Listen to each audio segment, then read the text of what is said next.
참고로 우린 끝났다 그런 미디어나 그런 이슈 방송은 안 보시는 게 좋다고 생각합니다.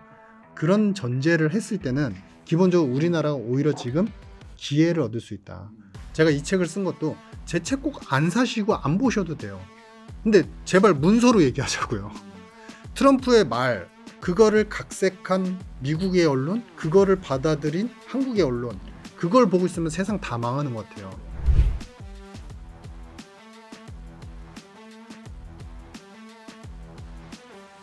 자, 일단 발등에 떨어진 문제, 우리나라에도 영향을 지금 서서히 지금 물밀듯이 오고 있습니다. 일단 철강과 알루미늄 관세 25%를 매기겠다고 했는데 박사님이 설명해 주셨듯이 그렇게 했다가 저희는 이제 일기 때 그 유예를 좀 받았고 그다음에 쿼터제로 저희가 좀 혜택을 받았는데 이제 쿼터제가 폐지되는 수순으로 밟는 거 아니냐, 그래서 우려가 큽니다. 어떻게 좀 전망하십니까, 철강? 이제 그게 나왔다는 얘기는 방위비 협상이 머지 않았다는 거죠. FTA 협상했던 시간을 보시면 그때 1년 반이 걸렸어요. 근데 1년 반이 걸렸고 그때 당시에 우리가 사줘야 되는 거, 쿼터제도 말씀하셨지만 사줘야 되는 것과 농산물 우리가 수입을 해야 되는 것들, 그런 것들을 최종 결과표를 봤을 때 그렇게 불리한 거는 그렇게 딱히 없었어요.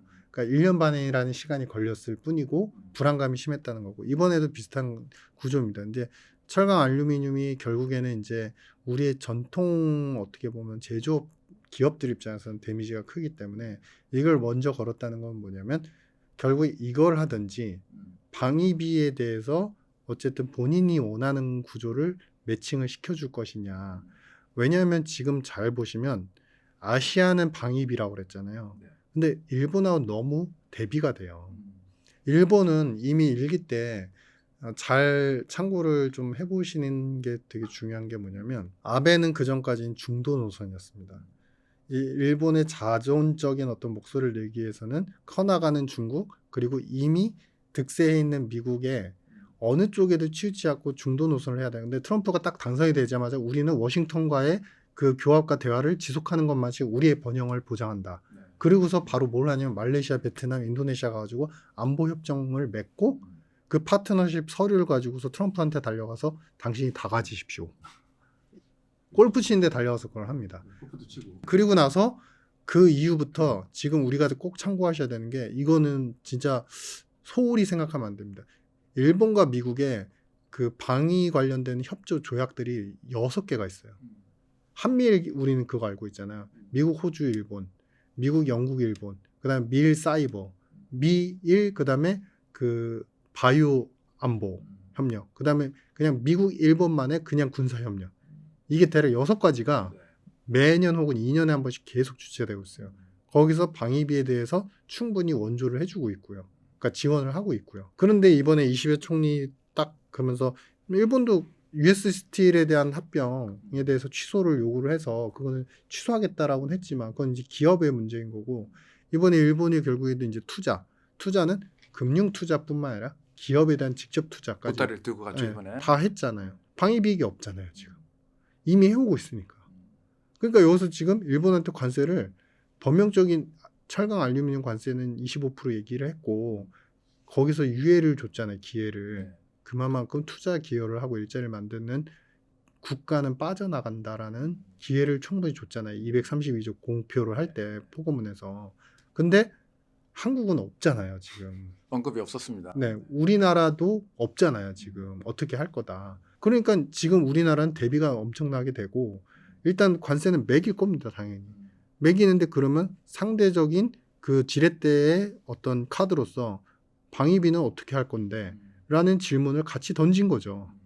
결국에 그거에 따라서 이게 결국 매겨지냐 안 매겨지냐, 계속 가느냐 안 가느냐, 협상을 얼마 동안 할 것이냐, 저는 결정될 거라고 봅니다. 협상의 시간이네요, 말씀 주신 대로. 자, 그런데 일단은 철강 산업도 저희 타격입니다만은 일단 진짜가 오고 있습니다. 이 자동차 관세 문제를 언급을 했습니다. 특히 이 작년에 저희가 이제 대미 수출이 엄청 늘어났기 때문에 우리나라 현대차, 기아차 많이 팔렸잖아요. 그런데 이게 관세를 부과한다라는 얘기는 제일 타깃이 사실상 뭐 한국을 겨냥한 것이 되는데, 이 부분 큰 타격이 있을 텐데 이 부분 어떻게 전망하십니까? 일전에 우리 저도 보도로 접했는데 현대차에서 일단 기부금을 냈잖아요. 그러니까 이거는 이제 국가적인 어떤 정치 불확실성이 있고 그래서 뭐 지금 외교 중 협상 뭐 이런 차원으로 접근을 하면 안 될 것 같고요. 저는 이미 자동차는 시장 자체 파이도 너무 커졌고 이제 북미에서 사실 미국 수출은 굉장히 중요한 영역이 됐고 네. 완성차에 대해서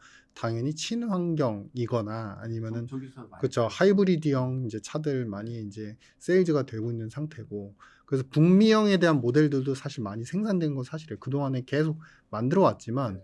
사실 이제 최근 3년, 4년 동안 현대기아가 굉장히 집중해서 많이 만들어냈던 걸로 알고 있습니다. 그래서 그러니까 이 얘기인즉슨 뭐냐면 현대기아 입장에서는 공장을 인건비에 대한 문제를 고려하더라도 사실 부담이 되더라도 공장을 더 지어야 되고 투자 약속을 해야 되는 그런 이제 상황에 놓여졌다. 어차피 자동차는 이제 현대기아이기 때문에 그거는 이제 정부가 할 수 있는 일은 아닌 것 같아요. 그리고 정부가 뭔가를 약속을 해서 세율을 낮출 수 있는 그런 상황은 아닌 것 같아요. 그러니까 민간 기업에서 직접적으로 많이 파는 당사자가 뭔가 이제 딜을 해야 되는 입장인 거고 그 방편은 당연히 생산 공장 추가 증설하는 거, 공장 더 만드는 거. 미국에서 생산하면 무관세니까. 그렇죠. 그거밖에 이제 길이 없는 것 같습니다. 책의 내용에 보니까 그 내용 중에 궁금한 게 있어서 한번 여쭙겠습니다.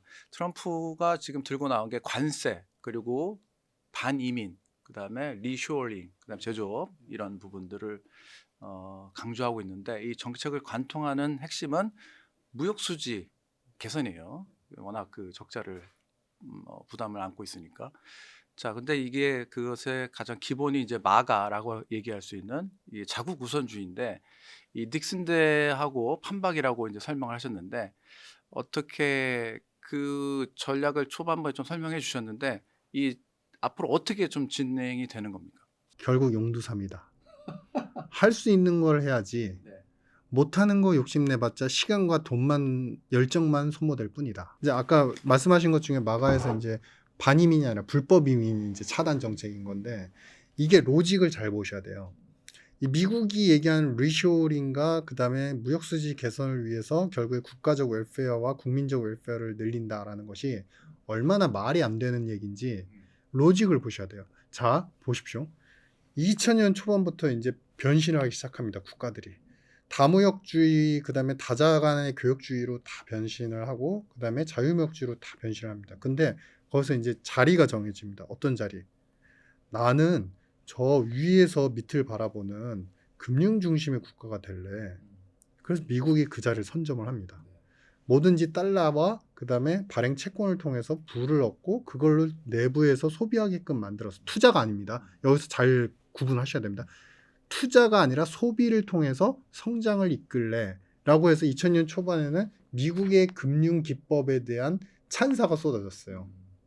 자, 그런데 중국은 뭘 하죠? 그 당시부터 우리는 어쨌든 미국이 잘 사준다고 했으니까 우리 물건을 생산하고 공장하고 그다음에 인건비가 싸니까 노동자의 힘으로써 결국에 다 가져올래. 그래서 우리는 이걸 가지고서 내부 투자를 만들래. 자, 중국은 되게 간단합니다. 경상수지 흑자가 돈이 들어오면 은행에 돈이 쌓여요. 왜냐하면 개인의 소득이 늘어나니까. 그 돈이 예금이 많죠. 그러면 그 예금을 누가 대출받냐? 기업이 대출받아요. 대출받아서 투자를 해요. 그 투자는 뭐냐면 다 건설 투자예요. 그래서 부동산 짓거나 공장 건설해가지고 그래서 생산이 전체량이 늘어나서 7% 8% 늘어나요. 자, 완전히 구분이 되죠. 그런데 미국은 지금 바이든 때도 그랬고 1기 때 트럼프도 그랬고 항상 그 얘기를 해요. 닉슨 시절에는 그렇게 결국엔 관세를 매겨서 우리를 부강하게 만들어야 되고 우리를 지켜야 된다는 로직이 맞았어요. 왜냐하면 미국은 90년대 초반 이전까지는 금융국가가 아니었습니다. 제조업혁명, 1차 혁명, 2차 혁명, 그러니까 우리 소위 말하는 이제 여러 가지 증기기관 내연차에 대한 혁명이 있었고 그다음에 2차 산업혁명이 있으면서 산업적으로 커가는 나라였어요. 그러면서 패권을 영국에서 받아서 올라가기 시작을 했거든요. 그러면 그때 관세를 매기는 거는 자국 내의 제조업이나 산업을 보호하는 데 충분한 효과가 있었어요. 근데 2000년을 넘어가면서부터 미국은 어떻게 변신하죠? 앞서서 말씀드린 것처럼 위에서 내려다보는 이제 관람석이 있다 그러면 맨 위에서 내려다보는 그냥 금융주의 국가가 된다고 그랬잖아요. 그러면서 어떤 현상이 일어나냐? 소비가 사실상 정상적인 제조업 국가에 비해서는 과잉 소비가 계속 반복이 돼요. 그래서 성장이 일어납니다. 소비가 과잉하다는 얘기는 쉽게 말하면 뭐가 되냐면은 일단은 이 나라는 소비가 가격이 높다. 이 얘기는 이코르 노동자의 인건비가 너무 비싸다. 노동자의 인건비가 비싸다는 건 뭐냐면 실력이 요만큼인데도 돈을 이만큼 요구하고 다른 나라는 실력이 이만큼인데도 돈을 요만큼밖에 요구 안 하는 가성비가 떨어진다는 거예요. 그러면은 이 나라에서 제조 공장이나 건설이 잘 됐을 것이냐? 안 되죠. 그러면 여기에서 GM이 됐던 뭐 화이자 의약품 건설이 됐던 여기에서 공장들은 다 어디로 가느냐? 다 북미 멕시코이거나 캐나다이거나 다른 지역에 다 가 있어요. 왜냐면 기업가들 입장에서 수지 맞추기가 힘들어요. 이미 캐파가 다 빠져나가 있다는 거예요. 생산 공장 시설이. 그래서 지금 형국에서 어떻게 돼 있느냐? 작년에 하반기 연말 정도 기준으로 해가지고 국채를 발행한 규모를 연간으로 보면은 그 잔액이 장기채 위주의 비중이긴 하지만 한 27조 달러 정도를 발행했습니다. 그 돈이 미국한테 들어왔죠. 근데 재밌는 거는 대략 이제 명목 금액으로 보면 26.7조 달러를 가계 소득으로 벌어들였어요, 가계가. 그런데 실제로 이 돈들은 이제 여러 가지 그 26.7조 달러가 그냥 근로소득만 있는 게 아니라 뭐 여러 가지 사회이전소 다 합쳤을 때입니다. 캐피탈 게인까지 다 합쳤을 때. 그래서 근데 이제 이게 이제 소비가 일어나줘야 되잖아요. 여기서 소비가 사실은 거의 뭐 명목 금액으로 보면은 대략 한 23, 4조 달러 뭐 이렇게 쓰여져요. 대부분이 다 소비로 나가니까.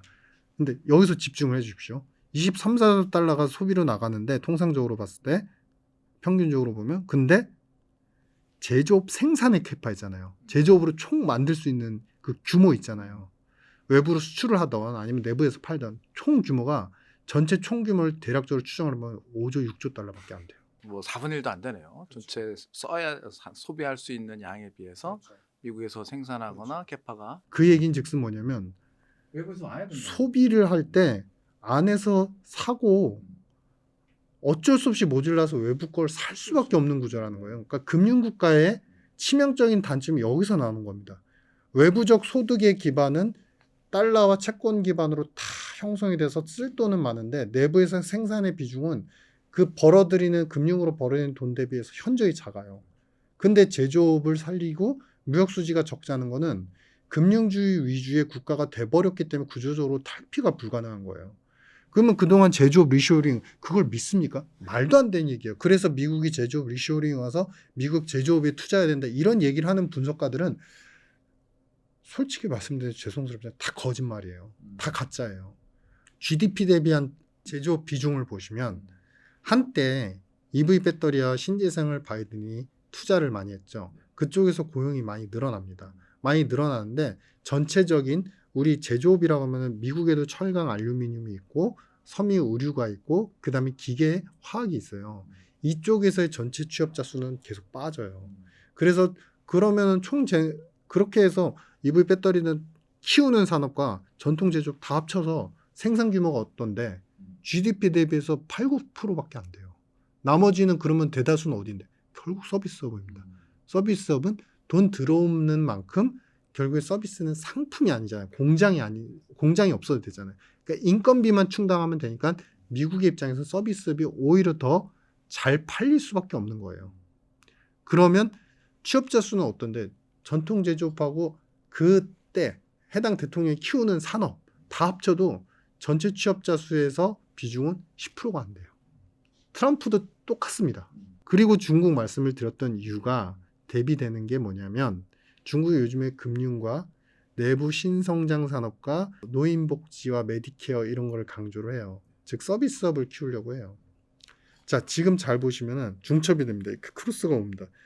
미국은 잘하는 게 금융주의인데 사실 중국이 잘했던 제조업을 계속 살리려고 해요. 근데 안 되잖아요. 안 되니까 뭐냐면 제가 보는 관점에서는 수지는 적자가 나올 수밖에 없어요. 계속. 그러니까 화풀이 하는 거죠.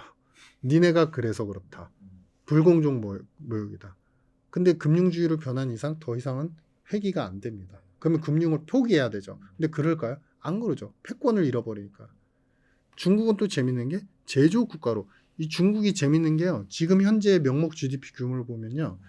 매년 2000년 초반부터 경상수지 흑자 규모가 늘어나기 시작을 하는데 그 규모를 연율로 해서 다 곱해서 복리 계산을 총합으로 하면은 그럼 현재 GDP 금액이 대략 나옵니다. 결국 뭐냐면 중국의 경제는 누가 만들었다? 인민 노동자들이 다 만들었다. 근데 이제 서비스업과 금융주의로 탈바꿈하려고 그래요. 그게 쉽게 되겠습니까? 절대 안 되죠. 어차피 그 돈으로 기반해서 노동자들이 번 돈을 기반으로 해서 대출을 일으켜서 기업들이 투자를 해서 내수해서 투자 생산, 그러니까 투자, 우리가 건설 투자, 비건설 투자 이쪽으로 GDP를 높이는 구조가 정해져 왔는데 이제 시진핑이 그거를 계속 개선을 하겠다. 더 이상 대출 받지 말아라. 부채를 낮춰라 하잖아요. 그럼 성장률은 계속 떨어지죠. 어디까지 떨어져? 결국에 진짜 이거는 운인 겁니다. 건설 투자가 아닌 새로운 산업이 총 생산 규모를 되게 그러니까 메이크업 할 정도로 건설 투자 대신에 그런 산업이 획기적으로 나올 때까지 성장률은 계속 떨어지게 되죠. 근데 요번에 이제 재밌는 거는 그래서 이제 딥시크에서 어느 정도 영감을 받았는지 우리 메이투한 알리바바 좋은 회사였어. 그래서 공동 부유를 얘기하다 갑자기 선부유론을 얘기하잖아요. 그러니까 먼저 잘 살게 하고 공동 부유를 하겠다. 약간 이제 바뀐 거죠. 살짝 뉘앙스는. 전체적인 틀은 동일하지만.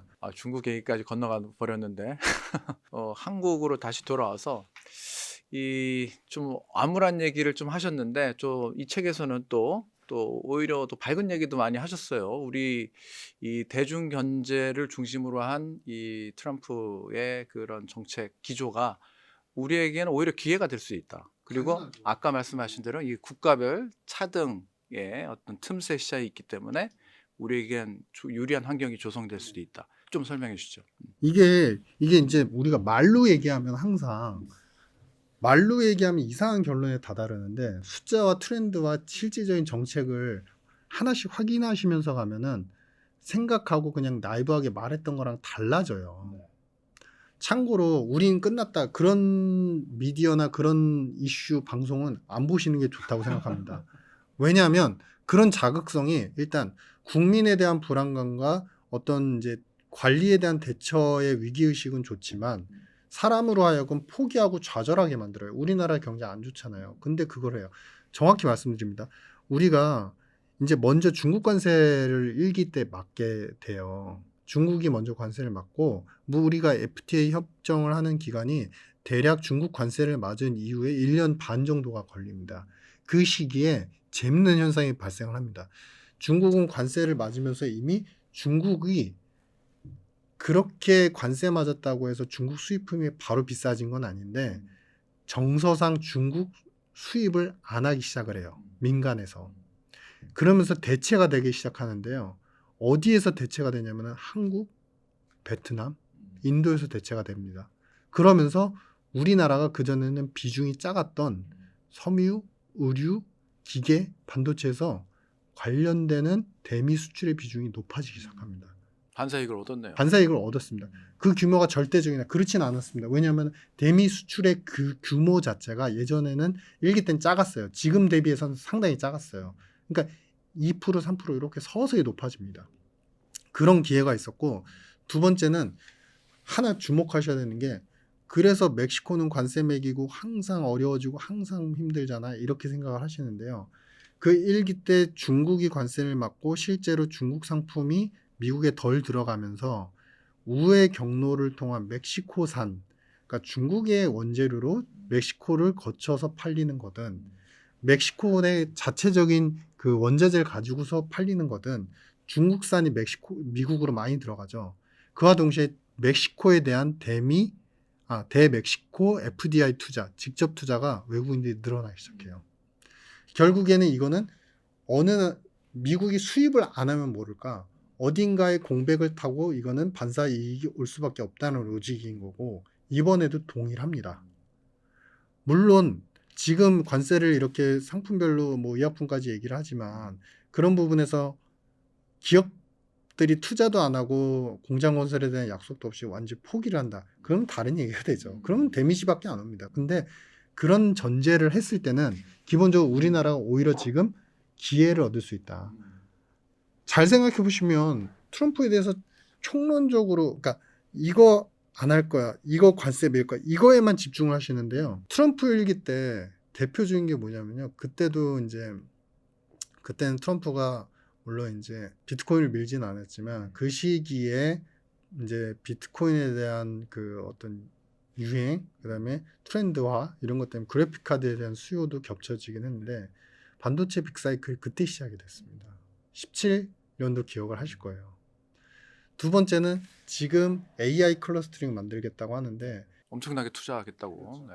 결국에는 하드웨어적인 부분에서 ATP라고 하는 어셈블링, 테스팅, 그다음에 패키징 부분이 사실 아시아 쪽에 많이 집중이 되어 있고 아시아는 그 누구를 얘기하냐면 결국 대만, TSMC, 그래서 삼성전자죠. 한국, 하이닉스 포함해야죠. 이제 DRAM, HBM DRAM까지. 그리고 일본이에요. 도쿄 일렉트로닉 이런 기업들. 결국에 그 수요 다 이쪽으로 옵니다.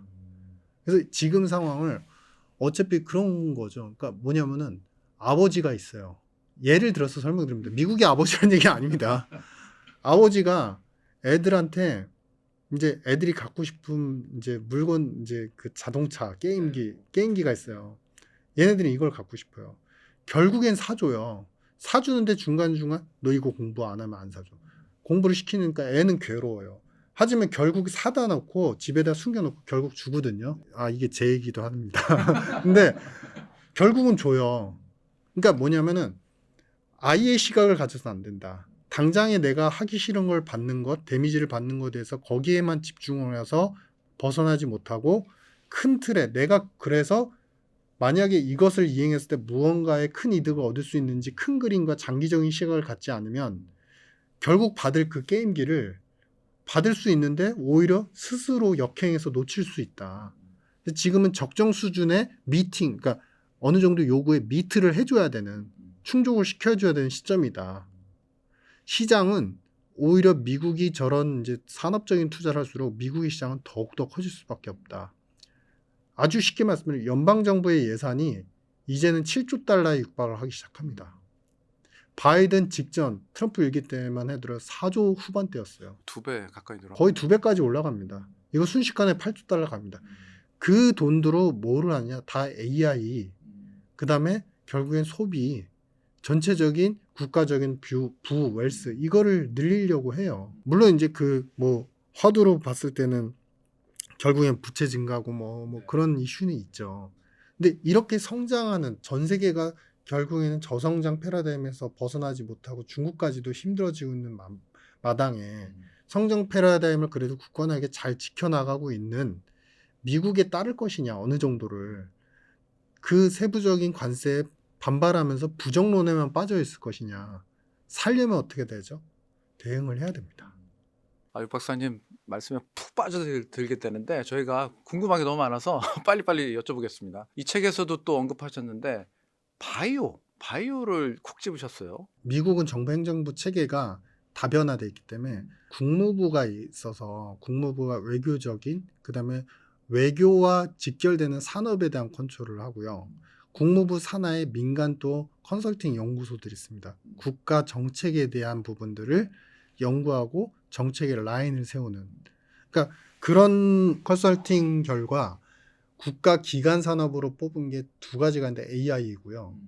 그거는 이제 트럼프 행정부에서 직접 세운 이제 국가적 과제고요. 두 번째는 그런 이제 국무부의 산하에 있는 연구 컨설팅 기관에서 두 번째로 세운 게 뭐냐면은 바이오 산업, 각 국가기관 산업으로. 근데 이 바이오에 대해서는 추후에 제가 뭐 오늘은 이제 사실 제가 말씀드릴 내용을 전부 하기가 힘들고 간단히 말씀드리면 여기에 보조금을 지급할 수 있다. 국가기관 산업을 인프라적으로 충분히 기여를 하는 기업이나 국가한테는 보조금을 지급할 수 있다라고 언급을 하고 있어요.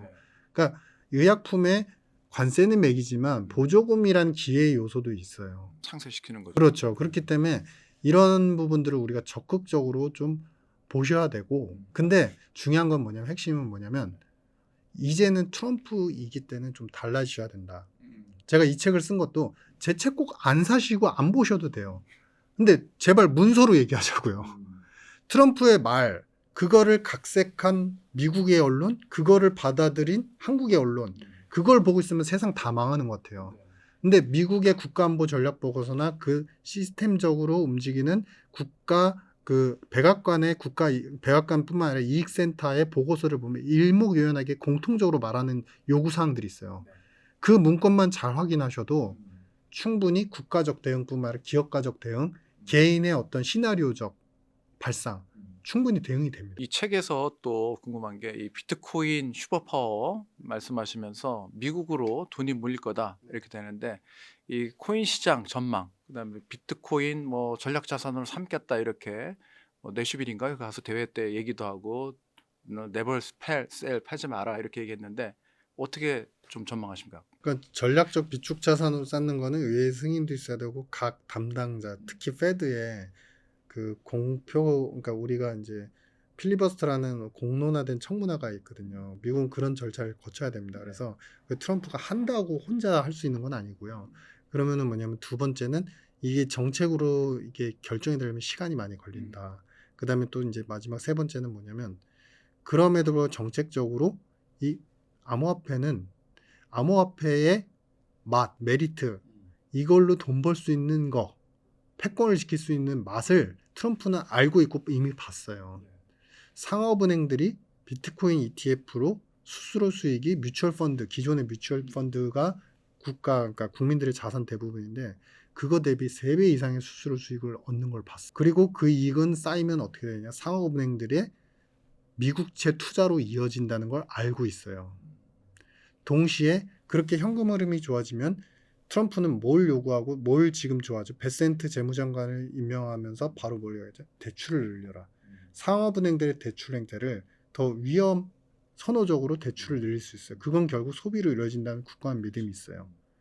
이러나 저러나 세 가지 이상의 흐름에서 도움이 되기 때문에 정책적으로는 할 거고 다만 그 시기가 혼자 결정할 수 있는 게 아니기 때문에 길어지는 그 동안에는 암호화폐가 때가 됐든 비트코인이 됐든 조정의 여지는 충분히 있다.